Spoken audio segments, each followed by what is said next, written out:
అదే RTV app వార్తల్ని క్షణాల్లో చదివే అవకాశం ఉంటుంది. ఒక న్యూస్ పేపర్, ఒక టెలివిజన్ ఛానల్ మీ చేతుల్లో ఎప్పుడూ ఉంటాయి. తెలంగాణ రాష్ట్రంలో గృహజ్యోతి లబ్ధిదారుల అవస్థలు తప్పేటట్లేవు. కాంగ్రెస్ ప్రభుత్వం ప్రత్యేకంగా 6 గ్యారంటీల అమలు విషయం భాగంగా పూర్తిగా ఇప్పటికే ఆ 4 గ్యారంటీలు అమలు చేసింది. ఈరోజు భద్రాచలంలో సీఎం రేవంత్ రెడ్డి ఆ చేతుల మీదుగా ఇందిరమ్మ ఇళ్ల పథకాన్ని కూడా పూర్తిగా ప్రారంభిస్తున్న నేపథ్యంలో గృహజ్యోతి లబ్ధిదారులు కూడా పూర్తి అవస్థలు పడుతున్న పరిస్థితి ఖమ్మం నగరంలో కనపడుతుంది. ప్రస్తుతం మనం ఖమ్మం నగరంలోని మున్సిపల్ కార్యాలయంలో ఉన్నాము. మున్సిపల్ కార్యాలయంలో పూర్తిగా జీరో బిల్లు లబ్ధిదారులంతా కూడా మాకు జీరో బిల్లు యాక్టివేట్ కాలేదంటూ కూడా వాళ్ళు తీవ్ర ఆవేదన వ్యక్తం చేస్తున్న పరిస్థితి ఇక్కడ ఖమ్మంలో కనపడుతుంది. ప్రస్తుతం మనం మున్సిపల్ ఆఫీస్లో ఉన్నాము. ఒకసారి ఆర్టీవీ విజువల్స్లో చూసుకోవచ్చు.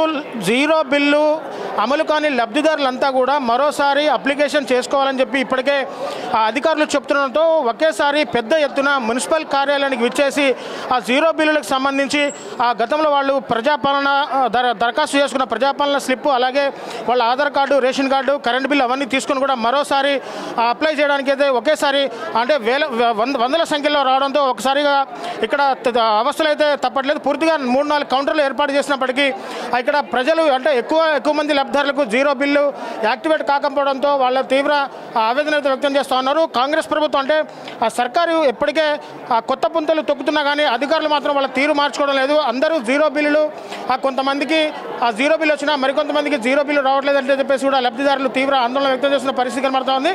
సో ఇప్పటికే ఆ విద్యుత్ అధికారులు కూడా వాళ్ళ సమన్వయంతో ఎవరికైతే జీరో బిల్లు రాలేదో వాళ్ళు ఒక్కసారిగా మళ్ళీ మరోసారి అప్లికేషన్ అప్లై చేసుకుంటే కనుక వాళ్ళకు జీరో బిల్లు మళ్ళీ ఆ మీటర్ రీడింగ్ చూసి జీరో బిల్లు చేస్తామని చెప్పేసి కూడా విద్యుత్ అధికారులు ఇప్పటికే స్పష్టం చేశారు. సో ఇక్కడ మన దగ్గర కొంతమంది విద్యుత్ వినియోగదారులు మనకు అందుబాటులో ఉన్నారు. ఒకసారి మనం వాళ్ళతో మాట్లాడే ప్రయత్నం చేస్తాం. సార్ చెప్పండి, మీ సమస్య ఏంటి, మళ్ళీ ఎందుకు వచ్చారు ఈరోజు మున్సిపల్ ఆఫీస్కి? నా పేరు ఆచంటి కోటేశ్వరరావు అండి. 6వ డివిజన్ నుంచి వచ్చాను. మా మేడం గారి పేరు మీద పెట్టాము, ఆచంటి రమ్య. ఇక్కడ మహాలక్ష్మి పథకం కింద టిక్ పెట్టాము, గృహజ్యోతి కింద టిక్ పెట్టాము, తర్వాత ఇందిరమ్మ ఇండ్లు కింద టిక్ పెట్టాము. కానీ ఈ 2 ఆప్షన్స్ ఓకే అన్నారు. మహాలక్ష్మి పథకం నాట్ అప్లైడ్ అని వచ్చింది. దీనికి రీజన్ అసిస్టెంట్ కమిషనర్ గారిని అడిగితే అది ఇంకా రీజన్ తెలవలేదు అని అన్నారు. మేము ఏం చేయాలో మాకు అర్థం కావట్లేదు. అంటే మీరు అప్లై చేసేటప్పుడు ఏమేమి అప్లై చేస్తారు పూర్తిగా? అంటే మీ దగ్గర టిక్ పెట్టి అసిస్టెంట్ ఇవ్వండి టిక్ పెట్టారు. మున్సిపల్ కమిషనర్ ఖమ్మం క్లియర్గా స్టాంప్ కూడా వేసి ఇచ్చారు మాకు. ఇక్కడికి వస్తే మాకు ఇది అప్లై చేయలేదు, నాట్ అప్లైడ్ అని వస్తుందని అన్నారు. జీరో బిల్లు రాలేదు మాకు. ఇదిగోండి మేము రెంట్కుంటున్నాము, ఇదిగోండి మా దగ్గర ఉన్నటువంటి కరెంటు బిల్లు కూడా. అంటే ఇది ఎక్కడ వైఫల్యం అనేటటువంటి అర్థం కావట్లేదు. కనీసం గ్రేడ్ 1 ఆఫీసర్స్ కూడా ఇన్స్ట్రక్షన్స్ ఇవ్వకపోతే ఎలాగండి చెప్పండి? ఇది మనం విమర్శ అనుకోవాలా, ఏమనుకోవాలి? ఇక్కడ క్లియర్గా ఉంది, మొత్తం కూడా క్లియర్గా టిక్కు పెట్టుంది. ఇక్కడ ఆన్లైన్ ఇక్కడ టిక్కు పెట్టుంది మహాలక్ష్మి పథకం కింద. ఇదిగోండి ఇక్కడ టిక్కు పెట్టుంది. కానీ ఇక్కడ నాట్ అప్లైడ్ అని అంటున్నారు. కంప్యూటర్ ఆపరేటర్ అదే అంటున్నారు. మళ్ళీ అసిస్టెంట్ కమిషనర్ గారి దగ్గర పోతే వారన్నారు కదా ఇంకా మాకు ఇన్స్ట్రక్షన్స్ రాలేదు అంటున్నారు. ఇంకా 2 రోజుల్లో ఎలక్షన్ కోడ్ ఉంది. వీళ్ళందరిని ఏం చేద్దామనండి? 2 రోజులు ఎలక్షన్ కోడ్లో ఇవన్నీ పాసిబిలిటీ అవుతాయా? ఎలక్షన్ కోడ్ వచ్చిన తర్వాత మళ్ళీ ఎలక్షన్ కోడ్ అని ఎక్కడికెక్కడికో వెళ్ళేటటువంటి వాళ్ళ ప్రాబ్లం సొల్యూషన్, కానీ ఇక్కడ రియల్గా ఉన్నటువంటి ప్రాబ్లంను కూడా సొల్యూషన్ చేసే పరిస్థితి లేదు. ఇది నేను చెప్పదలుచుకున్నటువంటిది. మీరు దేనికి వచ్చారండి? మీకు ఏ పథకం అప్లై కాలేదు?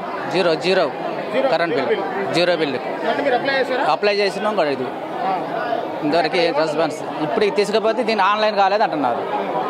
ఆన్లైన్ కానీ మనకి రిసిప్ట్ ఇచ్చారు కదా, దానికి రెస్పాన్సిబిలిటీ ఏంటి మరి చెప్పండి? ఎన్నిసార్లు రావాలి ఆఫీస్ చుట్టూ? ఉదయం వచ్చి ఇక్కడే ఉన్నాం. ఆన్లైన్ కాలేదు. మరి ఆన్లైన్ కానీ మనకి రిసిప్ట్ ఎట్టి ఇచ్చారు? సంతకం కూడా పెట్టారుగా, ఇక్కడ పేరు కూడా సంతకం పెట్టారు. ఇక్కడ చూసుకుంటే ఆల్రెడీ వీళ్ళు గతంలో కాంగ్రెస్ ప్రభుత్వం ఎంతో ప్రతిష్టాత్మకంగా చేపట్టిన ప్రజాపాలన దరఖాస్తులు తీసుకుంది. ప్రజాపాలన దరఖాస్తులో వీళ్ళైతే పూర్తిగా ఆ ప్రజాపాలన దరఖాస్తు రసీదు కూడా వీళ్ళ దగ్గర ఉంది. రసీదులో కూడా పూర్తిగా ఒకసారి చూసుకోవచ్చు. రసీదులో వీళ్ళు ఇక్కడ టిక్ పెట్టేసి ఎవరైతే సంబంధిత అధికారి ప్రజాపాలనలో వీళ్ళకి అప్లికేషన్ ఎవరైతే ఇచ్చారో ఇక్కడ కంప్యూటర్ ఆన్లైన్ చేసే దగ్గర మాత్రం వాళ్ళు సిస్టంలో కనుక ఎంటర్ చేసుకోకపోవడంతో ఈ సమస్యలు కూడా తలెత్తాయని చెప్పేసి వినియోగదారులు ఆ తీవ్ర ఆందోళన ఆవేదన వ్యక్తం చేస్తున్న పరిస్థితి ఇక్కడ కనబడుతోంది. సో ఏది ఏమైనా ఇప్పటికైనా గృహజ్యోతి లబ్ధిదారులకు జీరో కరెంట్ బిల్లు అందరికీ యాక్ట్ అంటే 200 యూనిట్ల లోపు ఎవరికైతే గృహజ్యోతి పథకం 200 యూనిట్ల లోపు కరెంటు వినియోగిస్తారో వాళ్ళకి పూర్తిగా జీరో బిల్లు ఇవ్వాలని ఇప్పటికే సర్కారు అధికారులను విద్యుత్ అధికారులు ఆదేశించి గతంలో విద్యుత్ అధికారులు కూడా పూర్తిగా ఇంటింటికి తిరిగి అంటే ఆ ఎస్సీ స్థాయి అధికారి నుంచి కూడా ఏఈ స్థాయి అధికారులు కూడా పూర్తిగా ఇంటింటికి తిరిగి విద్యుత్ రీడింగ్ కూడా తీసుకున్న పరిస్థితి గతంలో తెలంగాణ రాష్ట్ర ప్రభుత్వంలో నెలకొంది. అయినప్పటికీ ఎక్కువ మంది గృహజ్యోతి లబ్ధిదారులు ఎక్కువ మందికి జీరో బిల్లు రావాలని చెప్పేసి కూడా అంతా ఇవాళ మున్సిపల్ కార్యాలయంలో వందల సంఖ్యలో గృహజ్యోతి లబ్ధిదారులు అయితే పూర్తిగా ఒక్కసారిగా మున్సిపాలిటీ ఆఫీస్కి వచ్చారంటే గతంలో మొన్న శనివారం కూడా గృహజ్యోతి లబ్ధిదారులు పూర్తిగా మున్సిపల్ ఆఫీస్కి వచ్చే ప్రయత్నం చేస్తారు. ఇక్కడ సెలవు దినం కావడంతో ఎవరు కూడా అధికారులు లేకపోవడంతో నిరాశతో వెనుదిరిగిన పరిస్థితి పూర్తిగా కనబడుతోంది. సో ఈరోజు పని దినం కావడంతో ఒక్కసారిగా మీరు ఒకసారి విజువల్స్లో చూడండి. పూర్తిగా గృహజ్యోతి లబ్ధిదారులు వందలాది సంఖ్యలో ఒకేసారి వాళ్ళంతా జిరాక్స్ మళ్ళీ తీసుకొని ప్రజాపాలన దరఖాస్తులు తీసుకొని వాళ్ళ కరెంట్ బిల్లు అలాగే ఆధార్ కార్డు రేషన్ కార్డు పూర్తిగా తీసుకొని వాళ్ళు ఇక్కడికి వస్తున్న పరిస్థితి కనబడుతోంది. మొత్తంగా మున్సిపాలిటీలో పూర్తిగా 4 కేంద్రాలు ఏర్పాటు చేసినప్పటికీ అక్కడ కేంద్రాలు కూడా సరిపోని పరిస్థితి ఇక్కడ కనబడుతూ ఉంది. మొత్తంగా అధికారులు ఎవరు కూడా దీని మీద అసిస్టెంట్ కమిషనర్ కూడా నోరు మెదపడం లేదంటూ కూడా ఇప్పటికే ఒక వినియోగదారుడు తన ఆవేదన వ్యక్తం చేసుకున్నారు. సో ఏది ఏమైనా కానీ ఇప్పటికే తెలంగాణ రాష్ట్ర సర్కారు ఇప్పటికే ఎంతో ప్రతిష్టాత్మకంగా ఈ పథకాలను అయితే చేపట్టింది. పథకాలని అమలులో కూడా ఉంచింది. అమలులో కొంత అధికారులు జాప్యం వల్ల కూడా ఇంత జాప్యం జరిగిందని చెప్పేసి కూడా అధికారులు పూర్తిగా చెప్తున్న పరిస్థితి కనబడుతుంది. సో ఏది ఏమైనా ఈరోజు ఒకసారి ఆ విజువల్స్లో మళ్ళీ ఒకసారి మనం చూద్దాం.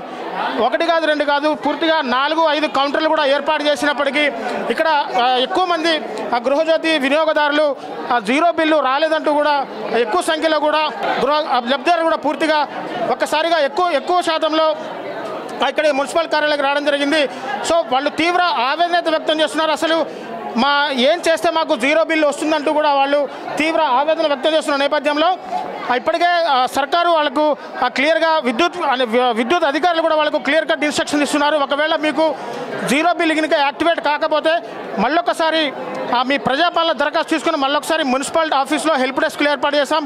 ఆ హెల్ప్ డెస్క్లో మీరు మళ్ళీ ఒక్కసారిగా అప్లై చేసినట్లయితే మరోమారు విద్యుత్ అధికారులు పూర్తిగా విచారణ జరిపి అంటే మీ ఇళ్ళకి వచ్చి విచారణ జరిపి మీకు జీరో బిల్ యాక్టివేట్ కాకపోతే మళ్ళీ మీ మీటర్ రీడింగు గతంలో మీరు చేసిన ప్రజాపాలన దరఖాస్తులు పూర్తిగా పరిగణలోకి తీసుకొని మీకు జీరో బిల్ యాక్టివేట్ చేస్తామని చెప్పేసి కూడా పూర్తిగా అధికారులు చెప్తున్న పరిస్థితి కనబడుతుంది. సో ఇక్కడ మన దగ్గర ప్రజాపాలన దరఖాస్తు ఆన్లైన్ కూడా ఇక్కడ జరుగుతుంది. ఒకసారి మనం చూసుకుందాం. ఇక్కడ మున్సిపల్ కార్యాలయంలో ఏర్పాటు చేసిన హెల్ప్ డెస్క్లో కూడా ఇక్కడ మున్సిపల్ అధికారుల ఆధ్వర్యంలో పూర్తి ఇక్కడ జీరో బిల్లు మళ్ళొకసారి యాక్టివేట్ చేస్తున్నారు. గతంలో కూడా మేము అన్ని పథకాలకి అప్లై చేసినప్పటికీ కొంత డేటా ఎంట్రీ పనుల్లో కొంత తీవ్ర జాప్యం జరిగి మాకు జీరో బిల్లు యాక్టివేట్ కావట్లేదని కూడా చాలామంది లబ్ధిదారులు ఇక్కడ చెప్పిన పరిస్థితి కనబడుతూ ఉంది. అసలు జీరో బిల్లు రావాలంటే అసలు ప్రొసీడింగ్ ఏ విధంగా ఉంటుందో ఒకసారి మనం చూద్దాము. ఇప్పటికే తెలంగాణ రాష్ట్ర ప్రభుత్వంలో జీరో బిల్లు యాక్టివేట్ కావాలంటే ఒక్కసారిగా వాళ్ళు 200 లోపు యూనిట్ల కరెంటు వినియోగించి ఉండాలంటే గత 6 నెలల క్రితం నుంచి కూడా 200 లోపు కరెంటు వినియోగించి ఉండాలి. పూర్తిగా వాళ్ళకు వైట్ రేషన్ కార్డు ఉండాలి, ఆధార్ కార్డు ఉండాలి. ఎవరైతే ప్రజాపాలన దరఖాస్తు ఎవరి పేరు మీద చేశారో వాళ్ళ పేరు మీద ఉన్నా వేరే వాళ్ళ పేరు మీద ఉన్నా కానీ వాళ్ళకు గృహజ్యోతి పథకం వర్తిస్తుందని చెప్పేసి కూడా ఇప్పటికే అధికారులు చెప్పారు. కానీ వీళ్ళు అంటే కొంత అద్దెకున్న వేరే అంటే రెంట్కున్న పర్సన్స్ కూడా వాళ్ళకు కూడా జీరో బిల్లు యాక్టివేట్ చేస్తాము అని చెప్పేసి అన్నారు. ప్రజాపాలన దరఖాస్తు చేసుకోకపోయినా కానీ వాళ్ళకు కూడా జీరో బిల్లు గృహజ్యోతి పథకం కింద వాళ్ళకు కూడా లబ్ధి చేకూరుతుందని చెప్పేసి కూడా ఇప్పటికే రాష్ట్ర సర్కార్ కూడా చెప్పింది. అయినప్పటికీ చాలామందికి జీరో బిల్లు యాక్టివేట్ కాలేదు. అసలు వీళ్ళు ఏం చేయాలో తెలియని పరిస్థితిలో మళ్ళీ ఒక్కసారిగా మున్సిపల్ ఆఫీస్లో ఏర్పాటు చేసిన హెల్ప్ డెస్క్లలో ఒక్కసారిగా వేలాది మందిగా లబ్ధిదారులు తరలి వచ్చి మళ్ళీ మరొకసారి అప్లికేషన్ అయితే చేసుకుంటున్నారు. సో ఏది ఏమైనా ఇప్పటికైనా అధికారులు రాష్ట్ర ప్రభుత్వం ఇప్పటికైనా వెంటనే స్పందించి మా అందరికీ న్యాయం చేయాల్సిందిగా గృహజ్యోతి లబ్ధిదారులు తీవ్ర ఆవేదన వ్యక్తం చేస్తున్న పరిస్థితి కనబడుతుంది. సో త్వరలోనే రాష్ట్ర ప్రభుత్వం అలాగే విద్యుత్ అధికారులు కూడా ఒక్కసారి క్షుణ్ణంగా వాళ్ళ ప్రజాపాలన దరఖాస్తులో వాళ్ళు ఏమేమి అప్లై చేసుకున్నారో ఒక్కసారిగా క్షుణ్ణంగా పరిశీలించి మళ్ళీ వాళ్ళకి జీరో బిల్లు యాక్టివేట్ చేయాల్సిందిగా చేస్తామని చెప్పేసి కూడా అధికారులు ఇప్పటికే చెప్తున్న పరిస్థితి కనబడుతుంది. సో ఇది కెమెరా పర్సన్ నాగేంద్ర బాబుతో నేను మీ దేవేందర్, RTV ఖమ్మం నుంచి. మరిన్ని వీడియోస్ కోసం ఛానల్ ని సబ్స్క్రైబ్ చేయండి. లేటెస్ట్ అప్డేట్స్ కోసం వాట్సాప్ ఛానల్ ని ఫాలో చేయండి. అండ్ లింక్ డిస్క్రిప్షన్ లో ఉంది.